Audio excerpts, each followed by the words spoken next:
নমস্কার বন্ধুরা, plant care and nature YouTube চ্যানেলের এক নতুন ভিডিওতে আপনাদের আবার স্বাগত জানাচ্ছি। আজকে মূলত ইনডোর প্লান্ট নিয়ে আলোচনা করা হবে এবং সেখানে যে এয়ার পিউরিফাই ইনডোর প্লান্টের যে বিভিন্ন যে তালিকা আছে তার মধ্যে একটা অন্যতম হচ্ছে স্পাইডার প্লান্ট। এই দেখুন বন্ধুরা, স্পাইডার প্লান্ট, এবং এই স্পাইডার প্লান্টটি খুবই লো কস্ট এবং লো মেনটেন্যান্স একটা প্লান্ট, এবং সহজেই আমরা এটাকে করতে পারি এবং এর প্রোপোগেশনও করা খুব সোজা। এই প্রোপোগেশন করে দেখুন, আমার এই মাদার গাছ থেকে এই প্রোপোগেশন করার ফলে এই বেড়ে গেছে এবং আরও অনেক কাটিং করে বানানো হয়েছে।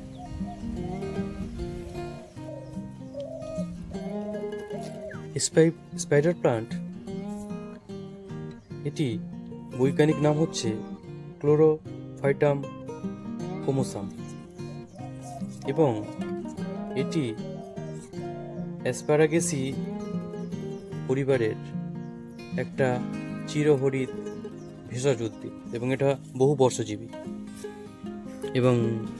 বর্ষজীবী হওয়ার জন্যে এটা খুবই জনপ্রিয় একটা প্লান্ট। সারা বিশ্ব জুড়েই এখন এয়ার পিউরিফাই প্লান্ট হিসেবে স্পাইডার প্লান্টের জনপ্রিয়তা ধীরে ধীরে বৃদ্ধি পেয়েছে। স্পাইডার প্লান্টকে বিভিন্ন নামে ডাকা হয়ে থাকে, যেমন ribbon plant, airplane plant, hen and chickens, saint Bernard's lily প্রভৃতি বিভিন্ন নামে আমরা স্পাইডার প্লান্টকে ডেকে থাকি।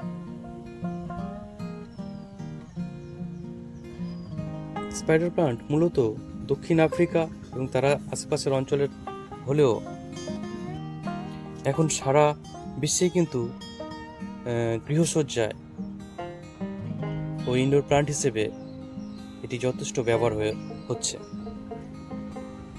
আর এর বৈশিষ্ট্য বলতে গেলে সাধারণত এর লম্বা এবং সরু ফিতার মতো এই যে লম্বা সরু ফিতার মতন এই যে পাতাগুলো সাধারণত নিচের দিকে এরকম বেঁকে যায়। এগুলো হ্যাঙ্গিংয়েও স্পাইডার প্লান্ট খুব ভালোভাবে করা যেতে পারে।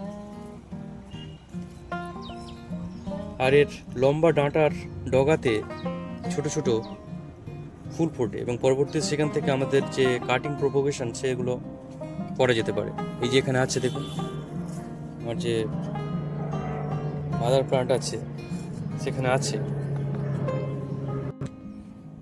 এই যে মাদার প্লান্টের এই অংশগুলো, এখান থেকে নিয়ে আমরা এই যে শেকড় বার হয়ে গেছে, এইগুলো নিয়ে যদি আমরা মাটিতে দিয়ে দিই তাহলে এর থেকে আবার কিন্তু নতুন চারা হয়ে আবার প্রোপোগেশন হতে পারে। এই যে একটা এরকমভাবে কেটে নিয়ে আমরা যদি এটা মাটিতে বসিয়ে দিই তাহলে কিন্তু এর থেকে আস্তে আস্তে ছাড়তে শুরু করবে এবং পরবর্তীতে এইরকম গাছ হয়ে যাবে, যেটা আমরা এইভাবে কাটিং করে বানানো। নিচের দিকে দেখুন কত শেকড় হয়ে গেছে বন্ধুরা,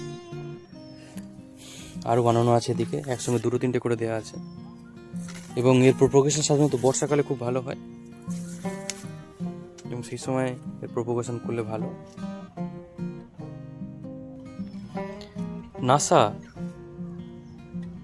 গবেষণা অনুযায়ী এটি ফর্মালডিহাইড এবং কার্বন মনোক্সাইড ও অন্যান্য বিষাক্ত যে আমাদের যে ঘরের যে বিষাক্ত যে গ্যাস আছে সেগুলো দূর করতে খুবই সাহায্য করে। এই জন্য একে এয়ার পিউরিফাই প্লান্ট বলা হয়ে থাকে। আর আগেই বলেছি, এটা দক্ষিণ আফ্রিকা বা গ্রীষ্মমণ্ডলীয় আবহাওয়াতে এটা প্রধানত এদের দেখা যেত, কিন্তু এখন সারা বিশ্বে আমরা এদেরকে ব্যবহার দেখতে পাচ্ছি। আর ইনডোর প্লান্ট এবং হ্যাঙ্গিং টবে এর খুব সুন্দর করা যেতে পারে। সুতরাং বন্ধুরা, আজকেই এ পর্যন্তই। পরবর্তীতে আবার নতুন কোনো ইনডোর প্লান্ট নিয়ে আলোচনা করা হবে। আজকে লো কস্ট এবং লো মেনটেনেন্স এবং সহজে প্রোপোগেশন করা যায় এরকম ইনডোর প্লান্ট স্পাইডার প্লান্ট নিয়ে আলোচনা করা হলো। আপনারা এরকম স্পাইডার প্লান্ট করতে পারেন, যাদের আছে তারা তো অবশ্যই জানেন। যারা যে ইনডোর প্লান্ট করবেন ভাবছেন তারা এরকম স্পাইডার প্লান্ট করতে পারেন। খুবই লো কস্ট এবং লো মেনটেনেন্স প্ল্যান্টের মধ্যে এটা একটা উল্লেখযোগ্য। তো বন্ধুরা, আজকে এই পর্যন্তই। সবাই ভালো থাকবেন, সুস্থ থাকবেন এবং সবাইকে নমস্কার এবং ধন্যবাদ জানিয়ে আমি আমার ভিডিওটা শেষ করলাম।